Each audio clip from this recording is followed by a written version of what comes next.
இன்னைக்கு இறால் போட்டு புளிக்குழம்பு தான் வச்சிருந்தேன். இதை விட இறால் கருவாடு போட்டு கருவாட்டு குழம்பு வச்சா அது இன்னும் டேஸ்ட் சூப்பரா இருக்கும். யாராவது வச்சிருக்கீங்களா என்னன்னு கண்டிப்பா கமெண்ட்ல சொல்லுங்க.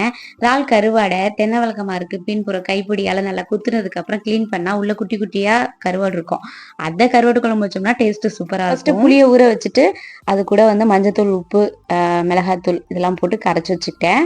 அதுக்கப்புறம் சட்டியில எண்ணெய் ஊத்திட்டு வடகம் போட்டு தாளிச்சிட்டு நல்லா தாராளமாக சின்ன வெங்காயம் சேர்த்துக்கிட்டேன். சின்ன வெங்காயம் சேர்த்து நல்லா வதக்கிட்டு அது கூட 5-6 பல்லு பூண்டு, 2-3 பச்சை மிளகாய், ஒரு 3 தக்காளி இதெல்லாம் சேர்த்துக்கிட்டேன். கொஞ்சமாக கருவேப்பிலை சேர்த்து நல்லா வதங்கினதுக்கப்புறம் கழுவி வச்சிருக்க இறாலை சேர்த்து வதக்கிக்கிட்டேன்.